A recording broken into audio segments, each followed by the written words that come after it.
Hello?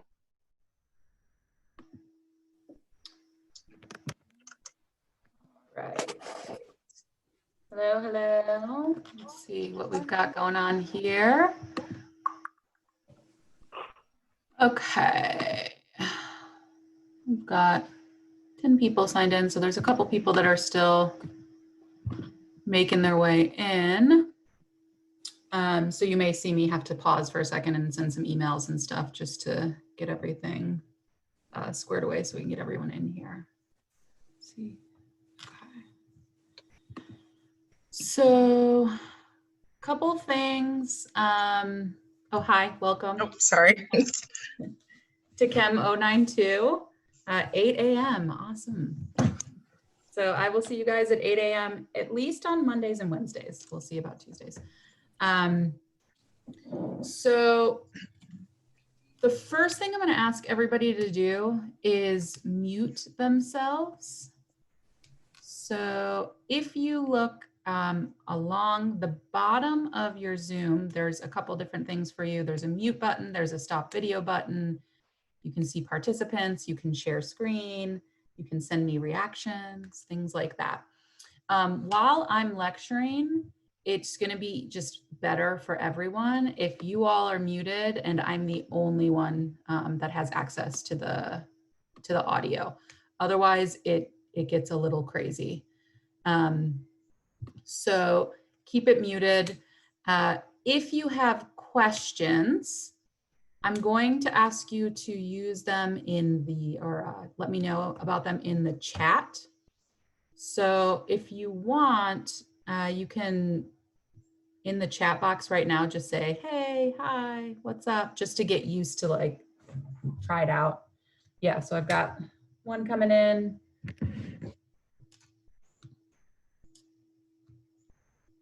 Cool, okay.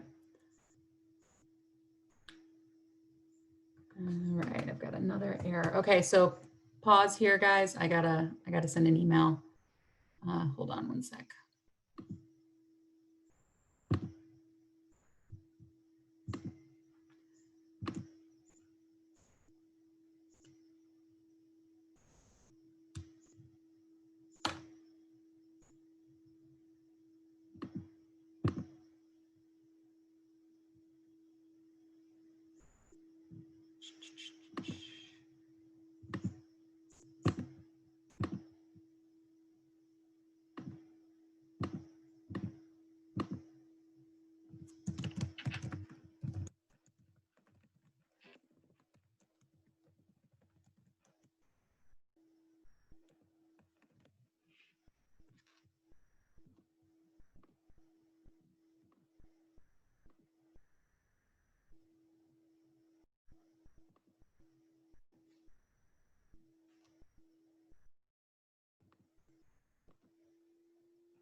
Okay, hello, I'm back. Sorry, this is why I wanted everybody to practice before 8 a.m. on the first day of classes, but what can you do? Okay, got another person coming in, cool. So yeah, so we will, you'll be asking questions through the chat box. There may be some times when we do these things called breakout rooms, which is just where the software will randomly configure you with a couple other students when we're working on problems and things like that. If I just feel like it's not something I want you to tack on your own. And obviously, if you ever have questions on that, you can just ask me through the chat box. Let's see here. So the code that you used to get into this meeting will be the code that you use for the entire semester. So just make sure that you keep that handy somewhere. I do think you can, I'm not the most tech savvy person, but I do think that you can import it into your Outlook calendar and it will like literally put it on every day at every time that you need to. So that may be something you want to try. Okay. So I am going to go ahead and share my screen with you all so that you can see what I'm seeing on my computer. Sometimes it can get a little Inception stylish because it's like a screen within a screen within a screen within a screen. So you may see some of my buttons from my Zoom. Those are not your buttons. Don't worry about them. But we'll walk through like Moodle and where all the stuff is for the semester and homework and things like that.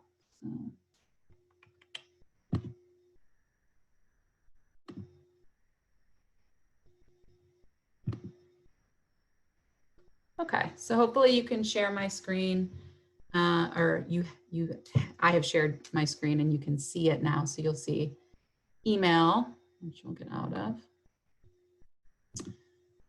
Zoom web page, which is,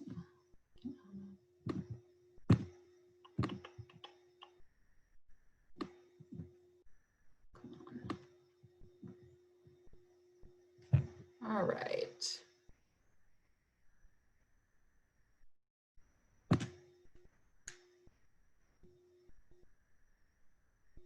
Yeah, somewhere else. All right. Great. So we're getting a couple more people in here.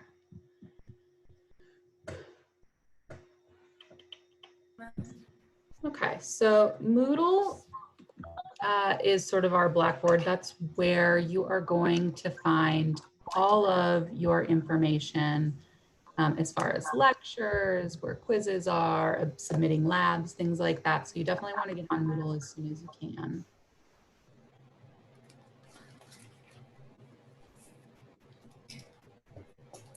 So this is my Moodle page. I have a lot more courses than you guys do, but we're just going to go to specifically to 092.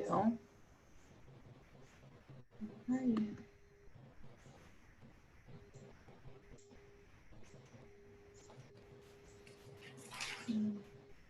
No courses, of course.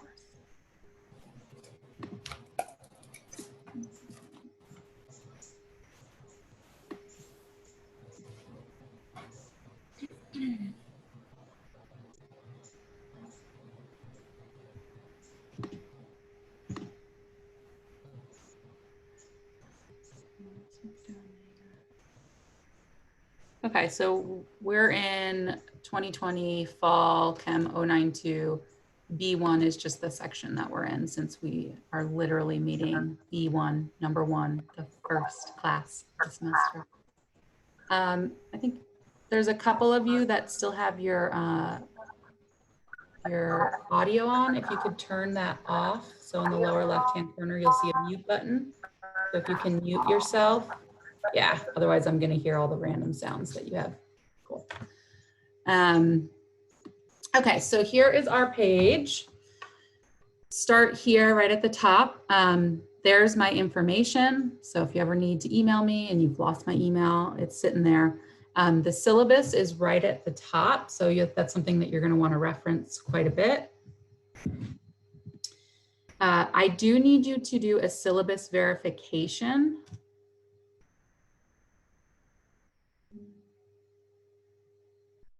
I'm going to keep the chat open here.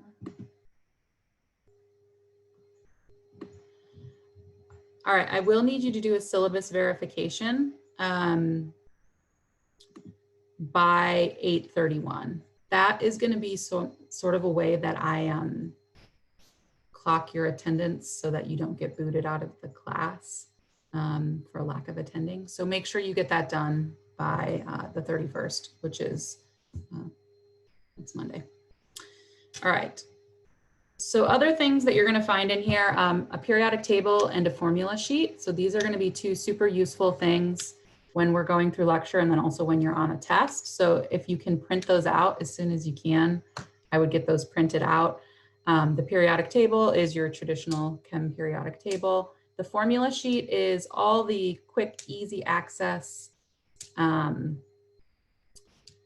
like formulas, equations that during a test, you're just going to want to be able to reference like real quick. So I would use that.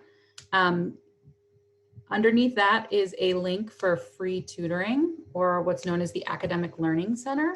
I don't know if anyone has used the Academic Learning Center, or if you've used it in the past in person. It is an amazing resource that you guys get included with your tuition. I've worked in the Academic Learning Center in the past, and it was actually one of my favorite things to do. I love teaching, but I love the one-on-one tutoring. So if you get to a place in this class where you are so stuck and you're not able to get me, or maybe you're not even like resonating with the way that I teach, which happens sometimes, I would recommend going there. Obviously, it's all going to be online at this point, but they'll be able to help you out with homework. They can help you out with labs. They can help you out with concepts and things like that. We've got student outcomes, course announcements. I don't really use the course announcements things a whole lot. I will probably just send you guys an email. There's some additional videos and things like that. Oh, sorry. Okay. Right here too, instructor information. Hi, my name is Candace Henderson. I will be your teacher. Who am I? Why am I even qualified to teach this class? So I've been teaching chemistry and geology at ABTech for just over 6 years. I've been an adjunct up until actually right this last semester. Oh, we got somebody in the chat. Let's see. Oh, it's not in your Moodle. Okay, yes, Dimitri. So that is because I have not opened it yet. So let me open it for you guys right now, and then you should all be able to see this. We don't want it hidden. We want you guys to be able to see it. No, with the chat, sometimes it's hard to manage the chat and lecturing at the same time. So there may be a little bit of delay. Okay, so hopefully you should be able to see that now. All right, so yeah, I was an adjunct up until this summer actually, and now I'm full-time. I'm teaching 092, I also teach 151, I teach 130, I teach geology.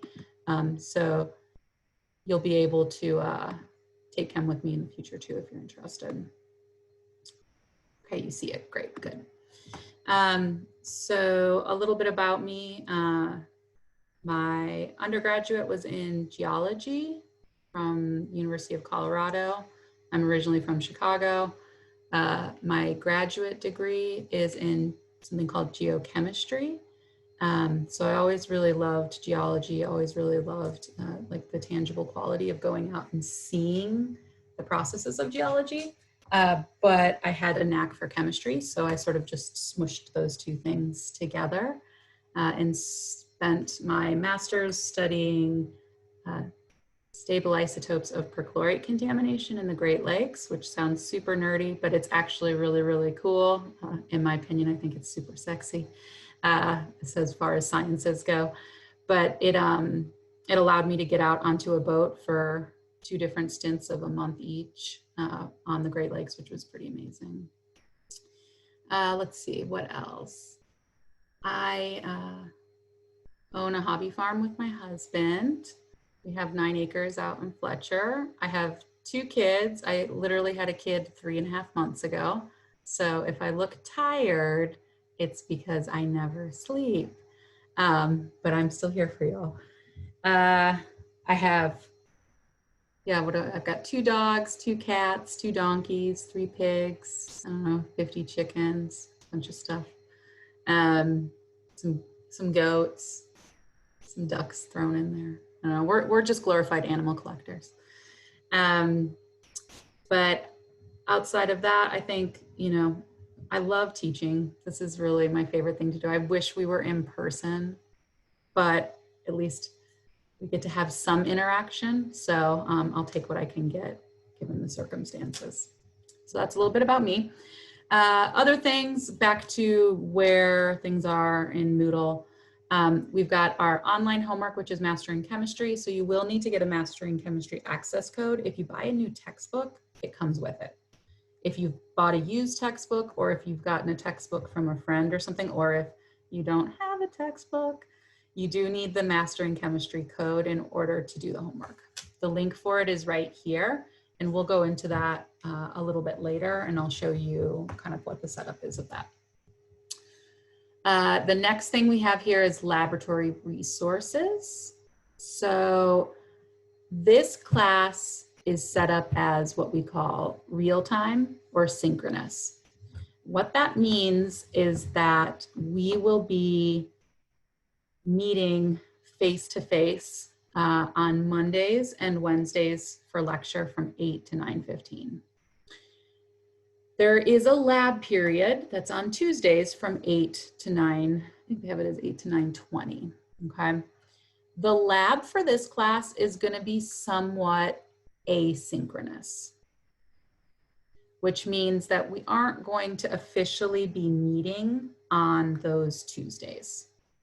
Why is that the case? Well, because all of the labs have to be done virtually. So there's already been videos made for these things. So if you go under the laboratory resources, right here, we see all lab procedures and data here. If I click on this, it's going to take us to a Google Docs page that has all of the information. So if you just got crazy one night and wanted to go through and plug all the data into every lab and complete all of them, you're more than welcome to do that. I'd recommend going lab by lab just so that you have some information on the information itself. So there's links in here on data and notes and videos and all those sorts of things. So when you are going to be working on experiment 1, you'd click on that and you'd be able to see, hey, there's the measurements information. Now, I'm not going to have you be here in real time at 8 a.m. on a Tuesday and sit here and talk for an hour and then make you go spend another hour watching videos on your own.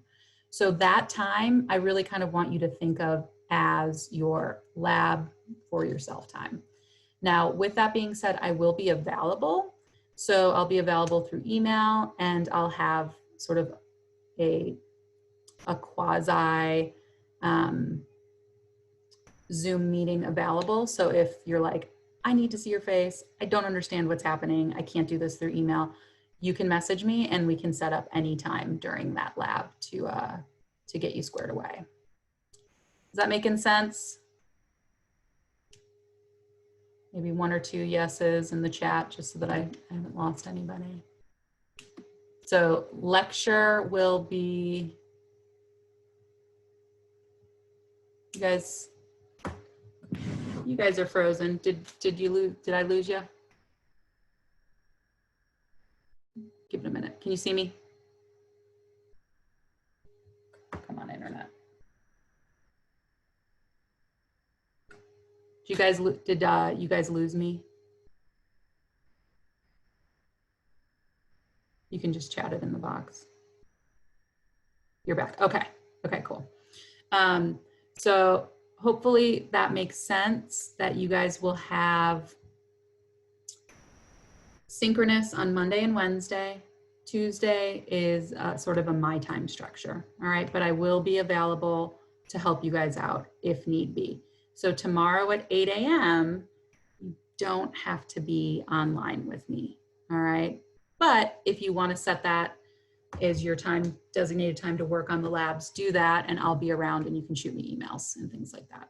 Does that make sense? Yes, thumbs up, cool, okay.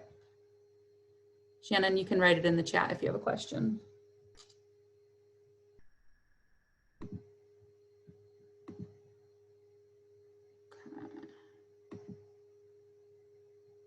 Cool.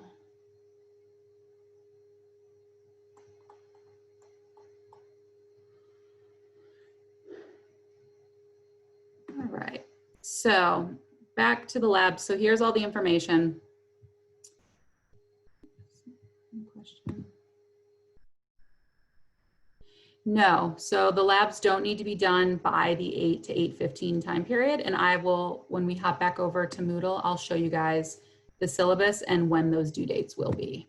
Good question. All right, so all lab procedures are here right at the top. How to submit a lab online is on here as well. So if you, oh, that's not me. So how to submit a lab online is here. I'm not going to play the video for you all, but it lets you know how to upload a video. Each of these assignments here are the different labs that you will need to turn in. I've put the due dates directly on them. So they will be due on, usually they're due on Sundays after we've lectured on the material. If you were to click on one of these, it's gonna look sort of weird from my end because I'm the admin. Yeah, so you can't really see it, but you'll be able to view it. It'll ask you to upload a file and your file can be a maximum of 20 pages. So we'll talk about that in a minute. You also are going to have lab quizzes. These lab quizzes are directly associated with the experiments that you're running. They're due at the same time. Usually it's like 11:59 on a Sunday. So here's a measurements quiz, or I mean, rather your measurements lab submission, and then you have a measurements quiz. So you just want to make sure that you're doing both of those things. These quizzes are a real easy way to get like quick points. So make sure you're getting those done.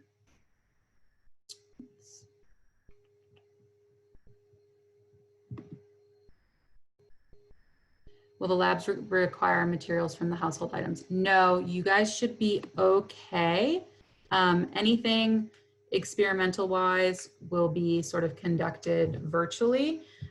We had originally thought about, well, maybe we can get people to grab things from their kitchens and things like that, but we don't want to make the assumption that anybody has anything in their house. And we know that there's already a price tag involved with this, specifically with like the textbooks and things like that. So you should be able to run everything virtually. There will be a section here that's chapter tests and final exam. That's where you guys are going to be taking your tests, okay? So the tests will pop up there. I don't have them up just yet, but the tests will pop up there and you'll have a window. Usually the window is Sunday, all day Sunday, and all day Monday, but you only get an hour and 15 minutes. So once you open it, you've got an hour and 15 minutes until it locks up. Obviously, we want you to honor the college and honor yourself, so no cheating and things like that, just using notes from class. So when you do have an exam, and I'll give you guys a reminder, hey, first exam is coming up this Sunday, this is where you're going to go again, is on Moodle. So everything's sort of concentrated right here. Then after that, that's where all the lecture stuff is. So we've got chapter 1 and 2, chapter 3, 4, 5, so on and so on. So all the slides and everything are on here. So you're not going to have to worry about writing every single note from every single slide. Now, with that being said, I would still be taking supplemental notes while we're going through, all right?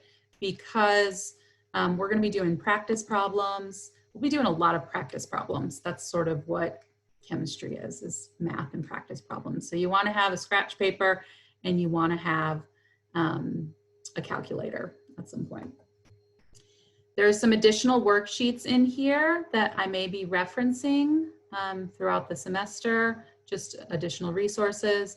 If we don't go over them, they're always available for you to access if you need more practice problems and things like that before an exam. None of those will be for turn-in, all right? All of that stuff will be just for assistance. So that's sort of the setup of Moodle.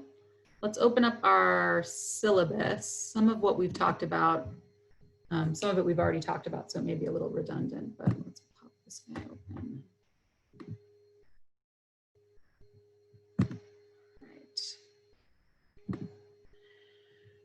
So the syllabus should look pretty similar to the ones in your other classes. Some things up at the top, our section, credit hours, term, Meeting times. So lecture will be synchronous Monday and Wednesday, 8 to 9:15. I will hopefully see your guys' faces. Asynchronous labs, completing on your own time, but I will be available during lab if you need me. Some of the requirements, here's the text. Supplies, so you need the Mastering Chemistry Access Code. If you can get a scientific calculator, I would recommend that because they allow you to put parentheses and things like that in there. And if you've got like a real old calculator, one of those like free calculators that have like, 12 buttons on them, it's going to be hard to run some of the calculations, especially when we're using scientific notation. So if you can get a little bit of a nicer calculator, I would say that. You don't need like the crazy calculator that does all the fun graphing and stuff like that. But some of my information, my sort of official office hours are going to be Wednesday, 9:30 to 11 a.m. But again, you guys can kind of think of that lab time as also office hour time too. So if you have questions about lecture and stuff, you can bump into me during lab as well. Some of the course goals, okay. Evaluation. So evaluation in this class is very similar to what you've probably been used to forever. Grading scale is increments of 10%. So an A is 90 to 100, B is 80 to 89, C is 70 to 79, so on and so on.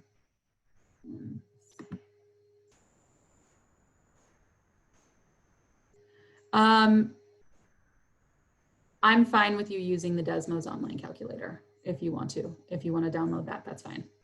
Yeah. All right.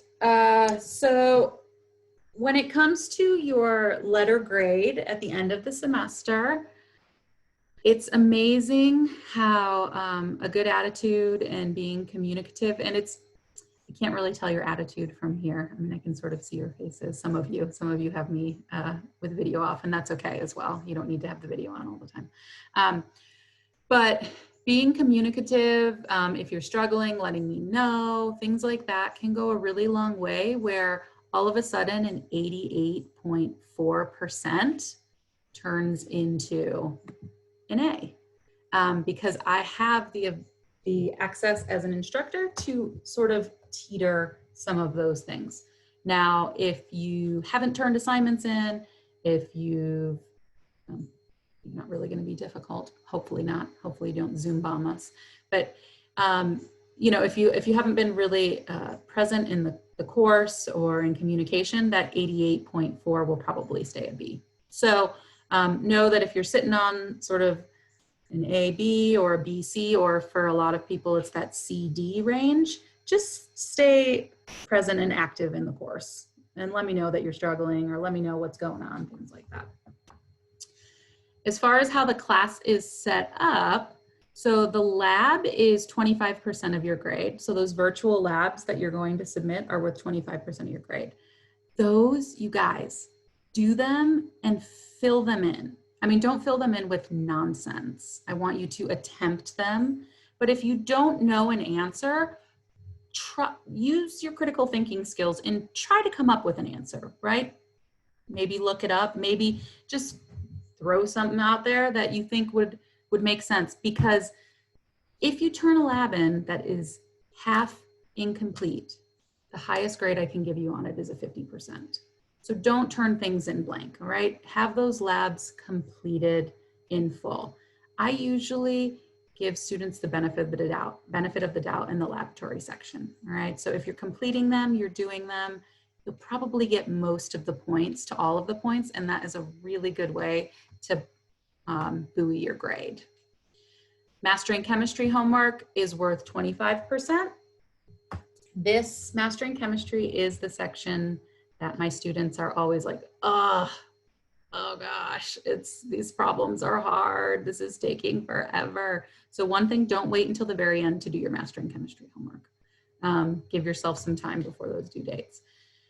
Another thing with mastering chemistry is I want you to be using that as an assist to the course.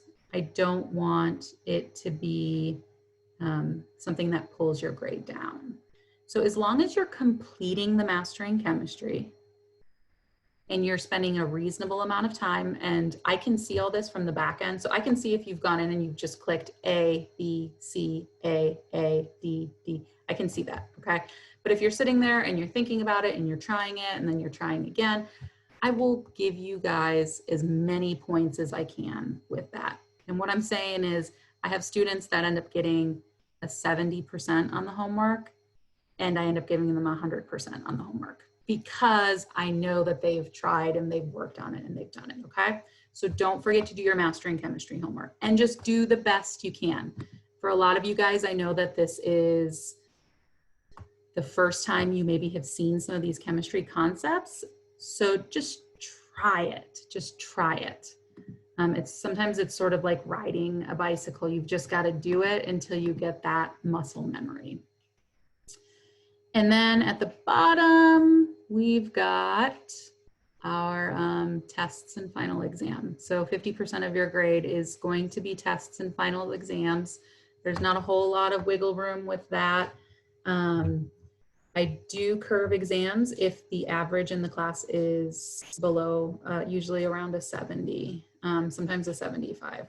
So let's say the class got a 68, I'd probably curve it 3 or 4 percentage points. All right, so we'll just play that by ear. We'll see how that goes as the semester goes on. I'll let you know if things get curved.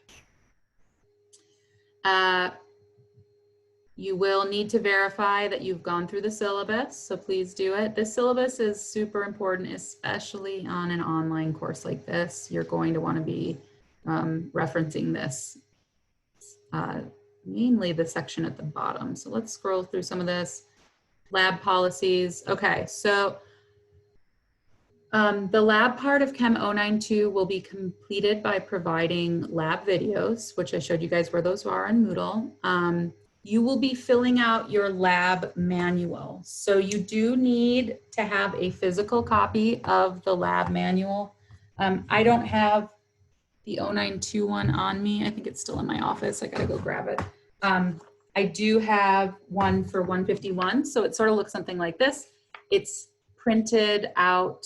It should have cost you like, you know, $4 or something like that. You do need that, okay? So what you'll do is you'll fill out, let's say that this is our 092, you'll fill it out using the videos and the data given to you online. And then you're going to need to take pictures, or you're going to need to scan it and then put that on the computer and then upload it to Moodle, okay? Again, there is a video, because I don't want to assume that anybody is tech savvy, because well, God knows I am not tech savvy. There was a lot, I had my husband help me out a lot with some of this stuff. So if we go back here. So again, there is a way to how to submit the lab online. So you can watch that as many times as you want. There's a couple different ways that you can scan or take pictures. I mean, you're more than welcome to just use your iPhone camera or your Android phone camera, but it needs to be clear, you guys. If I can't read it, I can't grade it. So I've got to be able to read it. Let's see. Can the printable manual be found in Moodle? No, you have to buy the manual through the bookstore because it's got a copyright on it. So you got to buy it. They'll send it to your house though. It's not expensive.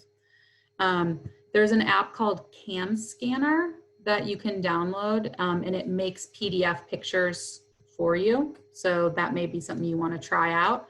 I asked that you submit the files as a PDF, or you can send it as a JPEG. Those, a JPEG being the picture, those tend to be the easiest for me to read. I'll grade them online and resend them back to you guys. Late lab reports will only be accepted for a reduced credit of 10% per day. Just get them done, guys. Just get it done on time. It's easy points. Okay. All right. So the important stuff down here, I'm going to scroll through that. Here's all the information on mastering chemistry. So how to log into Mastering Chemistry. What is Mastering Chemistry? Mastering Chemistry is your online homework. Mastering Chemistry is a separate website from Moodle. So you'll go to www.masteringchemistry.com. Follow these steps. When it asks for a course ID, here is the course ID. Nice and big and red. So copy and paste that and you should be able to find the course. For student ID, just enter your first initial and your last name. So I'll show you guys what Mastering Chemistry looks like from my end. Is it okay if we buy the Mastering Chemistry online? 100% okay to buy the Mastering Chemistry online. Don't quote me on this, but I do think that if you just buy the code online, it's included with an online text. So you don't have to like buy the text separately. I think, okay. I mean, and you know, how many people read the text anyway?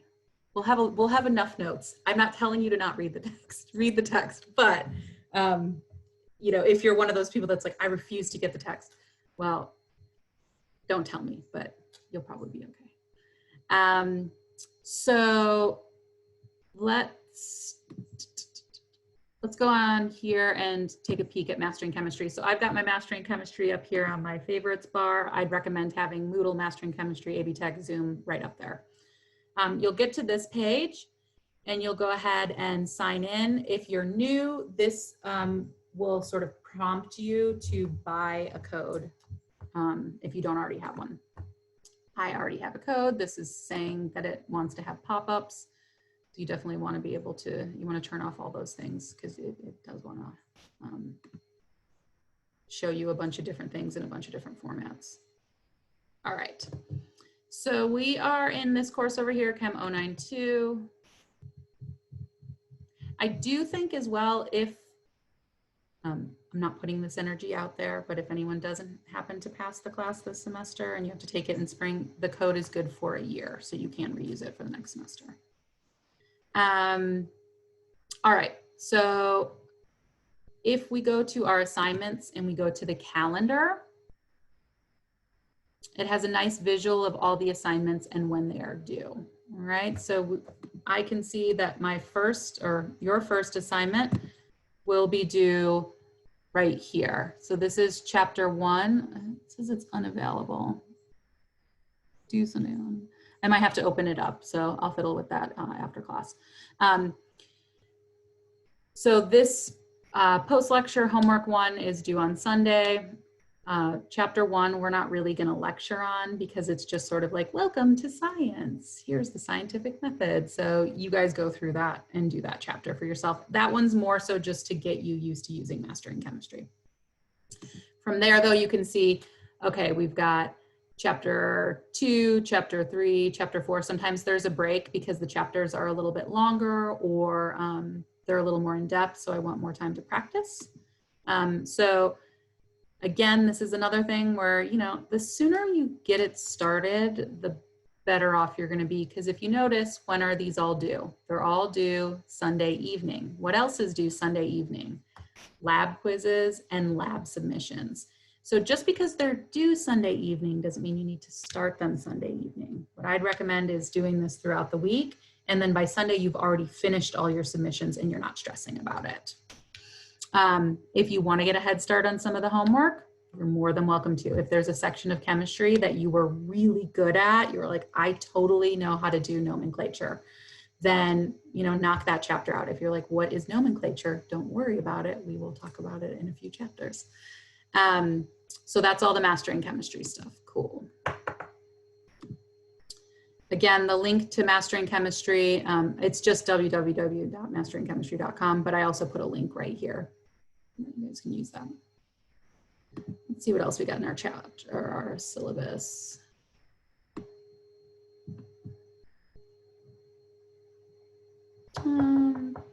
So tests will look something like this in Moodle, and it'll say, I pledge that I have used only my notes, textbooks, data, so-and-so,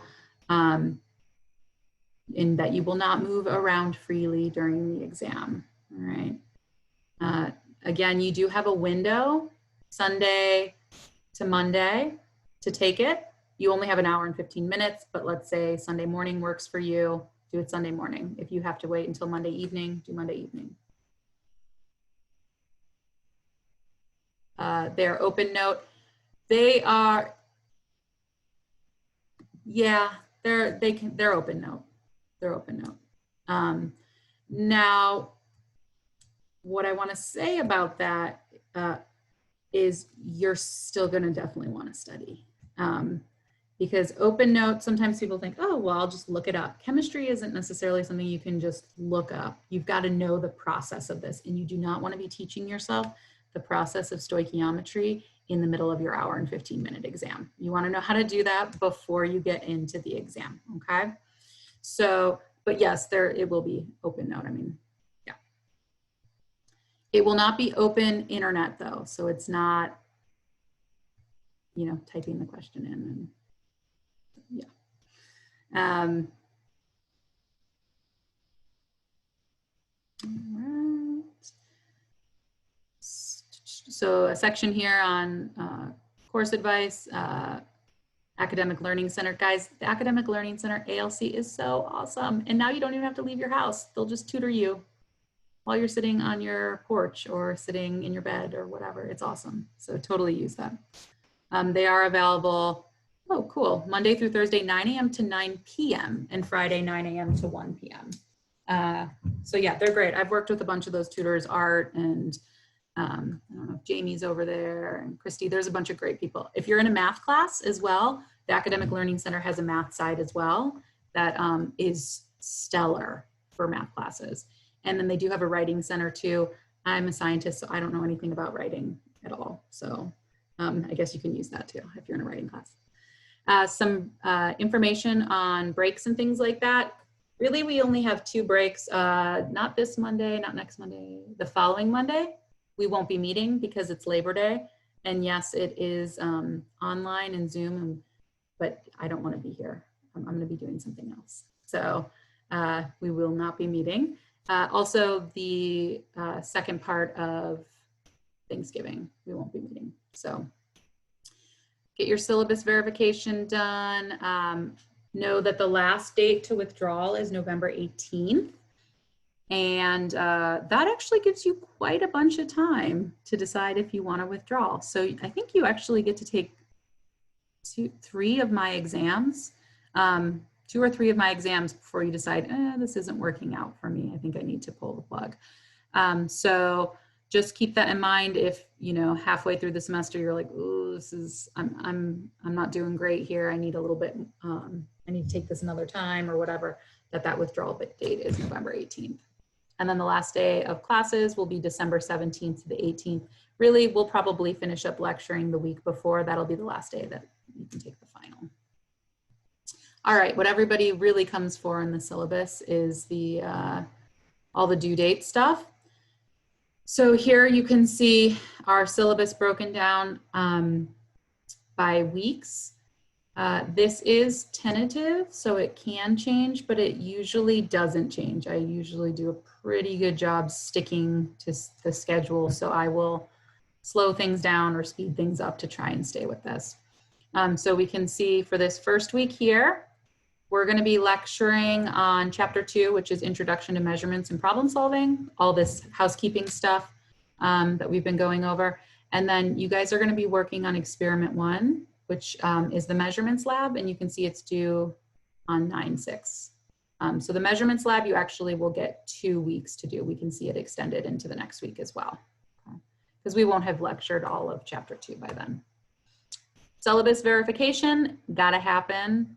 And also Mastering Chemistry, the Chapter 1 stuff, intro stuff, you gotta get done by Sunday, all right? So get your fingers in Mastering Chemistry. The week 2, week 3, so on and so on. When we get to week 4, you can see we're lecturing here. We've got experiments. And then over here in red, you can see that your test for Chapter 1 is happening.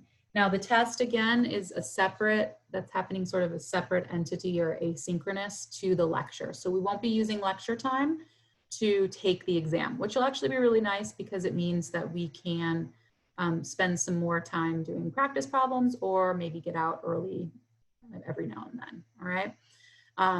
This test will be open for y'all Sunday 9:20 to Monday 9:21, starting Sunday early morning, ending Monday at 11:59. So just make sure that you're starting it, not at 11:59, that you're starting it, you would start it at 10:45 to give yourself the full hour and 15 minutes. There's a random week here where you don't have anything due.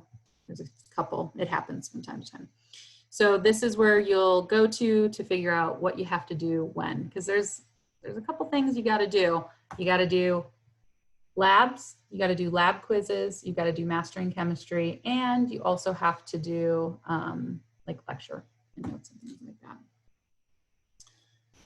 All right, any questions on the syllabus and or the setup of the class? If you do, you can just type it in the chat. I'll give you guys a minute.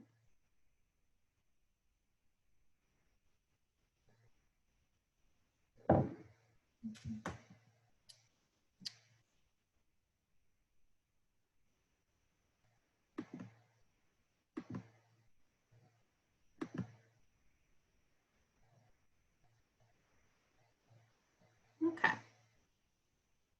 So we will keep going. And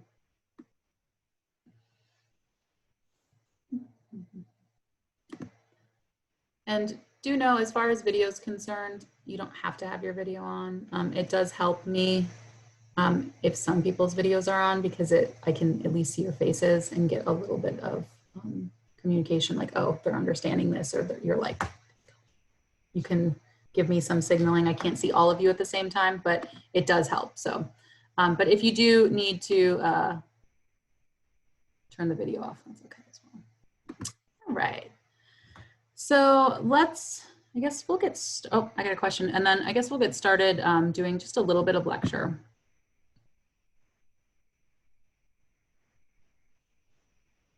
Yes, I can put the Zoom link in the Moodle page. I was actually thinking about that last night when I was feeding the baby at like 2 in the morning. I was like, I should probably put that link in there. So I'll do that sometime today. Oh, the other thing too is I will be recording the lectures, and then I will be posting a link to them online after the fact. So like, for instance, this is being recorded, and I don't know how I'm going to do it. I have to ask for some help, but I've got some people in my department who can help me figure out how to run it through Camtasia and then put it up on YouTube. Okay. So if you do miss a lecture, you can always go there to watch the lecture. Now, with that being said, if you're not here in real time and I'm not seeing you here in real time on a regular basis, again, that can sort of affect, how I interpret your final grade. And you also can't ask questions in real life. So when we're working on practice problems, you can't be like, how do you do this scientific notation? I don't understand this, blah, blah, blah, blah. So, okay.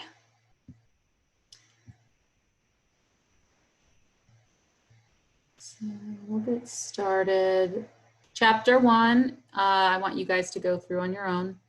There are objectives for test 1, which is chapter 1, 2, 3, and 4. It's really mostly 2, 3, and 4. But those objectives can just be a place to sort of pinpoint what you need to pull out of each chapter, because there will be some things in some of the chapters that we're not going over. So just make note of it. But the objective sheet can help you with that.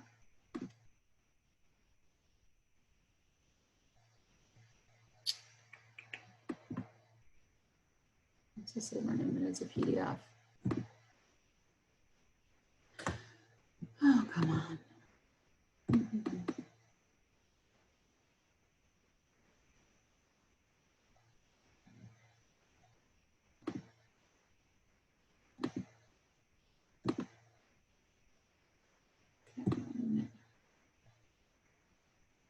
For whatever reason, this is not wanting to open up for me. Oh, there we go. That's fine. Okay.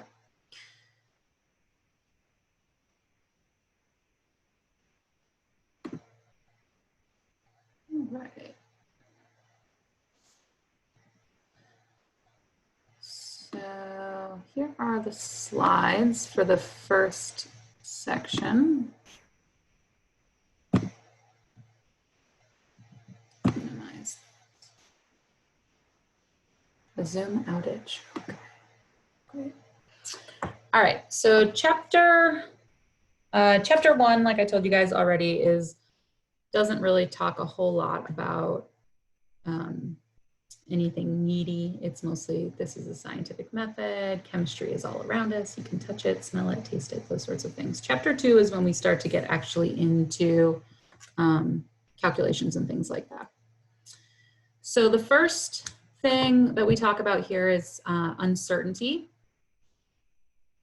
When you have a measured value, there is a certain amount of uncertainty to that number. So when I say 12 eggs, for instance, that's an exact number.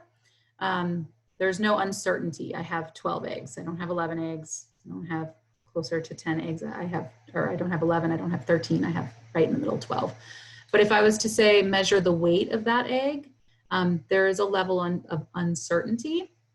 And that uncertainty is always represented or reported by the last possible digit. So when looking at, let's say, global average temperatures, when they say global average temperatures have risen by 0.6 degrees Celsius in the last century, what they're saying is not that it's exactly 0.6. This number here could be as low as 0.5, or it could be as high as 0.7. And so to scientists, this is really what it means. It means that our temperature has risen by 0.6 plus or minus 0.1 degree Celsius, okay? I know for sure that it isn't 1 degree Celsius. I'm not fiddling with this number here, but the number all the way to the right is a number that is sort of guesstimated.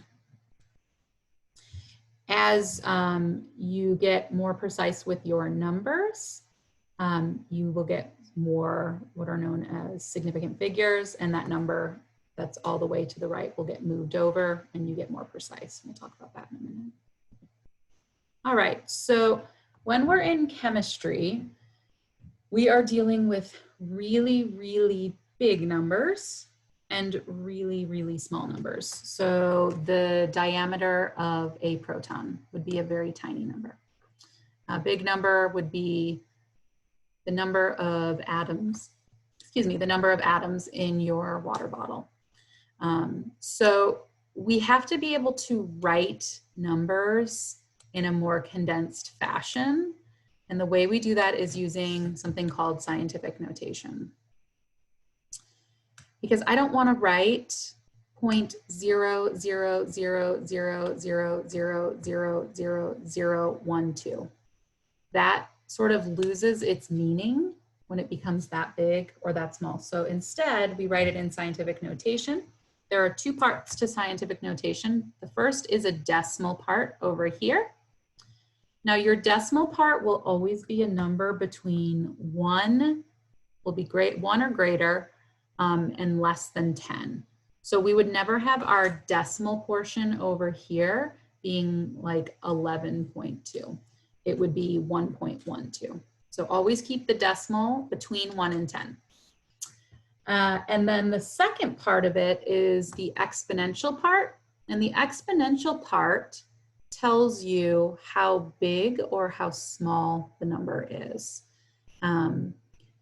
raised by the power of 10. So if you're seeing a negative exponent, you are dealing with a very small number. If you see a positive exponent, you're dealing with a large number. Some people say, well, if it's negative, you move to the left. If it's positive, you move to the right. But if you're going the other direction, you move right and then left. I just always conceptually go with the idea, if I'm seeing that negative number, it's a tiny number. Or if I have a tiny number, I need to write it in scientific notation using a negative number. And the opposite is true for large numbers. So writing very large and very small numbers using these exponents So a couple math-based things. 10 to the 0 power is 1. 10 to the 1 power is 1 times 10, or 10. 10 to the 2 power is 1 times 10 times 10, or 100. 10 to the 3 power is 1 times 10 times 10 times 10, and so on and so on. One quick way to do this is whatever your exponent is the number of zeros that you have, okay? So 0 here, 0 zeros. 1 here, 1 0.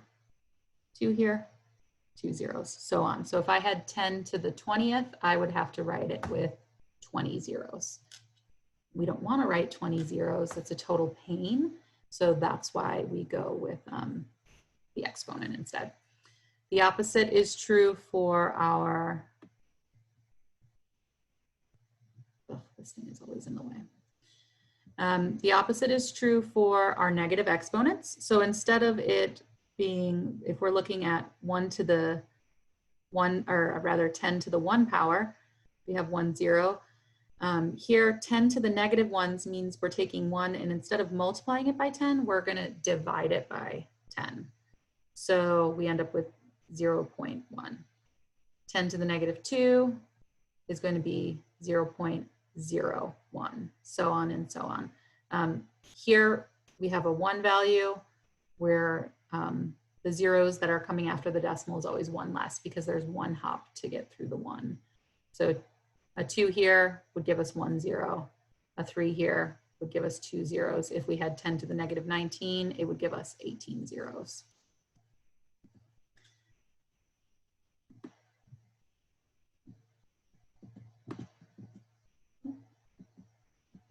Okay, so let's talk about how we convert a number into scientific notation.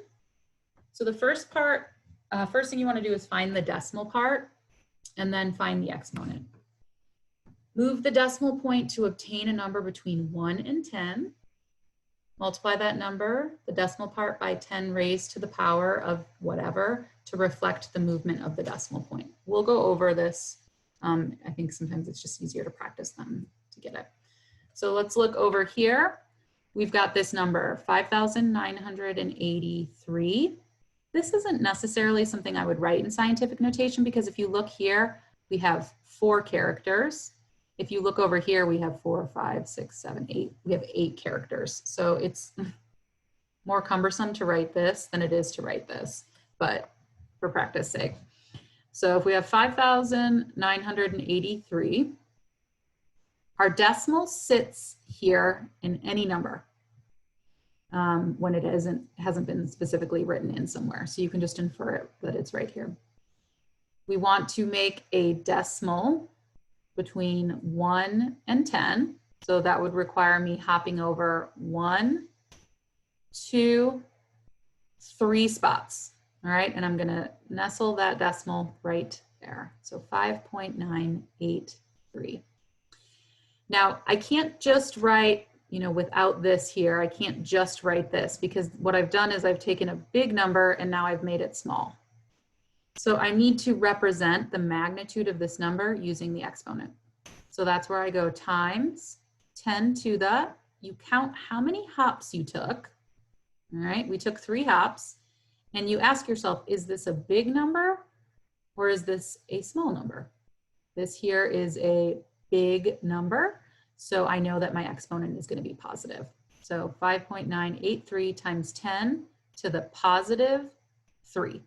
Positive because it's a big number, 3 because it took us 3 hops to get to our new decimal position.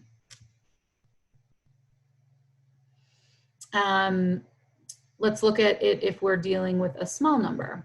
So this number I would probably write in scientific notation. We can see that the decimal lives here. Now I need to move the decimal over until I get to a number between 1 and 10.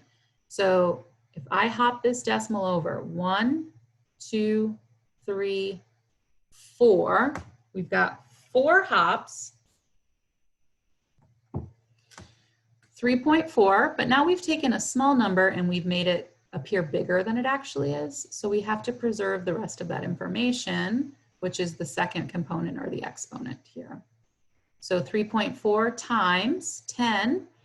And I look at this, I've gone through 4 hops, so I know my number is going to be 4, and I say, hey, this is a small number. I've got to let my reader know that this is a small number, so I'm going to put to the negative 4. All right, so let's do a little bit of practice with these.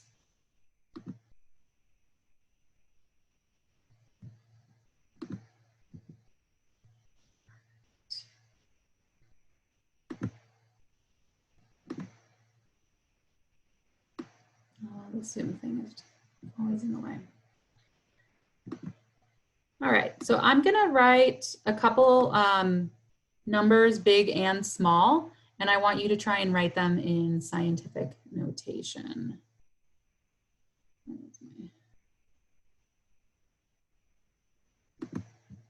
No, I don't want that.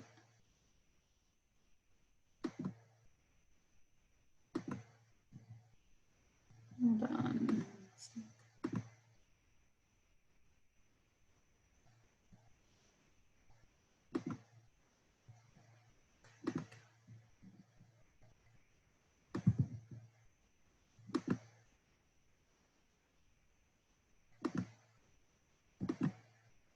All right, so let's do 3.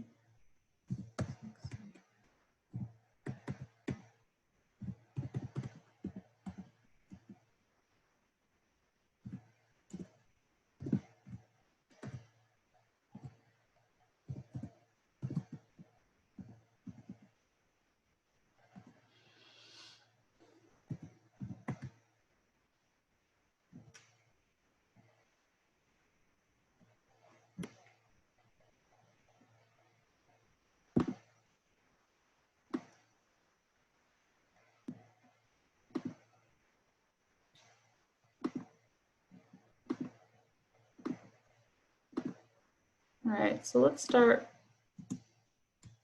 I'll give you another one. I'll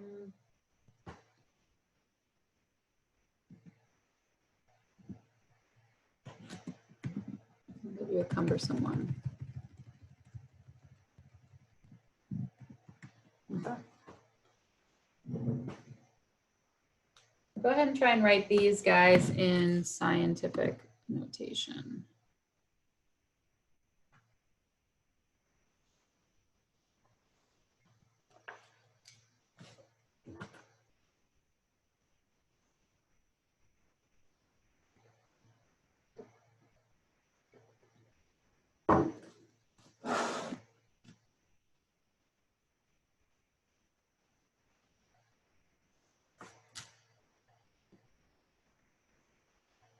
Oh yeah, you don't have to write them in the chat box. We'll go over it in about, I'll give you guys like 4 minutes, 3 or 4 minutes. And then I'll go over them with y'all.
Just another 30 seconds or so here, and then we'll go over these.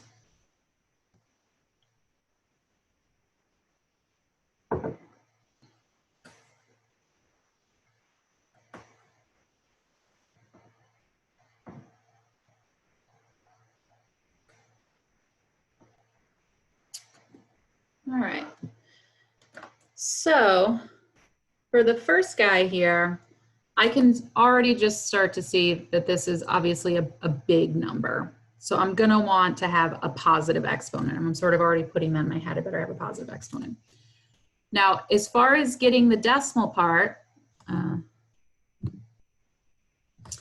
going to look over here, and I've got a 3 and a 6. Now, I'm not going to do 36. Why? Because that is greater than 10. So we won't be doing that. I'm not going to do 0.36. Why? Because it's less than 1. So what ends up working out for us is 3.6. Okay. Now you can't just stop there, because you can't take 3,600,000,000 and just change it to 3.6. You've lost the magnitude of this number. So we've got to add our exponent. So we're going to say times 10, and it's always times 10 to the something. The exponent of the 10 to the is what changes. So as far as my exponent is concerned, I know that my exponent is going to be a positive number. Why is it positive? Because this is a big number. And then where is my decimal living here? Well, it's not written anywhere. Those are commas. So I can infer that the decimal is living right there. So what I need to do is hop until I get to the 3.6. So here we hop 1, 2, 3, 4, 5, 6, 7, 8, 9. All right. So my exponent will be 9. 3.6 times 10 to the 9, positive 9. This next guy here, I'm already starting to see, okay, this is a small number, so I better have a negative exponent.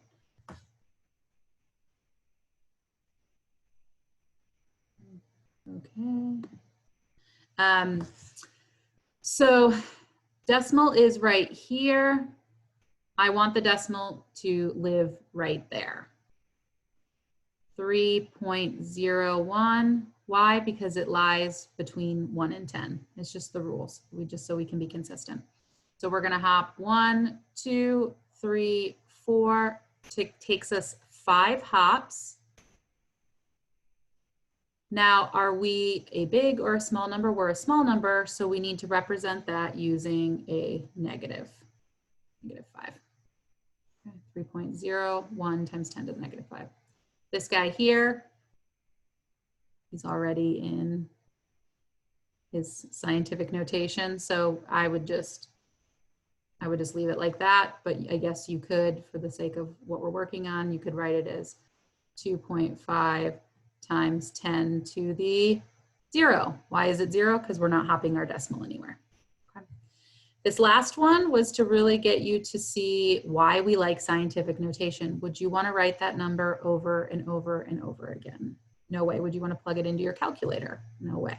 So what we're going to do is find our decimal, 4.1, which is here, or that's where we want the decimal to be, and this is over here. How many hops? 1, 2, 3, 4, 5, 6, 7, 8, 9, 10, 11, 12, 13, 14, 15, 16, 17, 18, 19, 20, 21, 22, 23, 24, okay?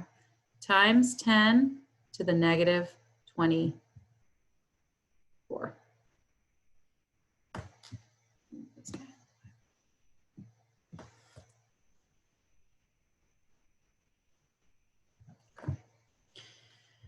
Any questions about that? Sorry, I don't know why it's doing that.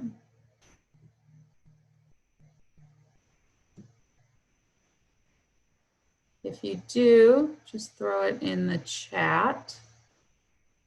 Otherwise, we're going to go the other direction. All right. Cool.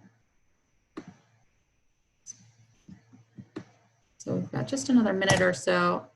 So I'm going to go over, I'll just do this one, and then we'll do some more practice next time.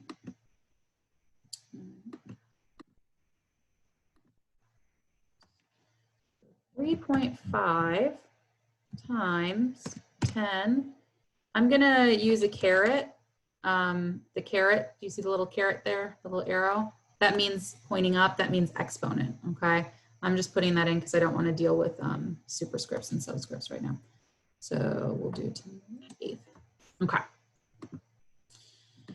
So if I'm given a number in scientific notation and I want you to write the extended decimal version, you've got to expand it out. Now, some teachers will teach, okay, so this is, you know, if it's a 10^8, you move the decimal to the right. If it's to the negative, you move the decimal to the left. But if you're going the other direction, you're moving it the opposite direction. So what I do is just look at it conceptually. 3.5 times 10^8. Is that a big or a small number? That's a big number. So at the end of it, you better have a big number. So you need to move your decimal in the direction that's going to equate to a big number. So if I've got my decimal here, let's get us a pen.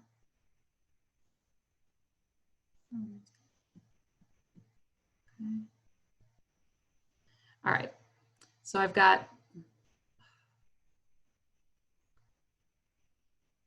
3.5. So when you're going in the other direction, what I would do is write just the decimal.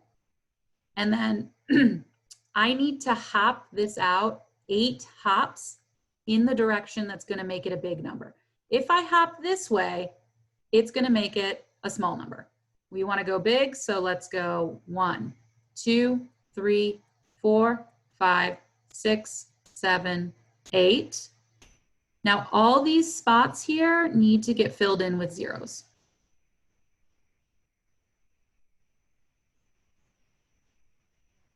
All right. We can add some commas to give it some scale. And we can see that we have 350 million.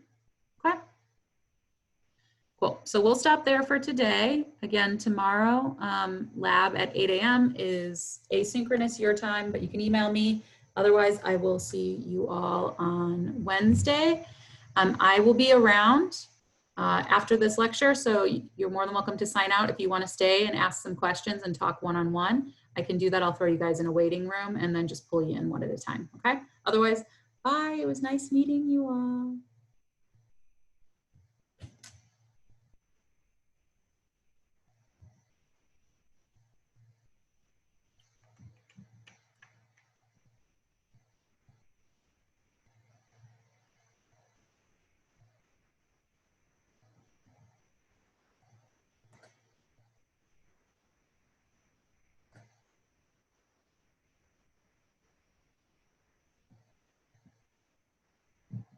Cassidy, do you have a question, dear?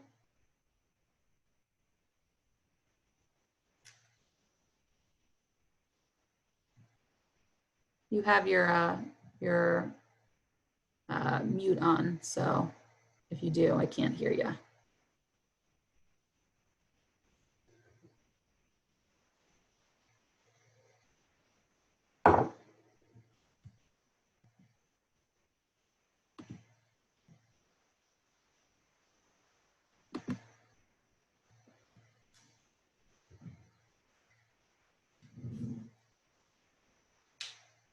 All right, Cassidy, I'm gonna log out then. So if you do have a question, oh, Cassidy, do you have a question? No, I'm good. I'm sorry. I didn't mean to keep you waiting. No, no worries, no worries. You were just the only one still sitting around, so I didn't know if you had a question. My bad. All right. Well, then I will. I'll see you on Wednesday. All right, awesome. Thank you. All right, thanks. Bye.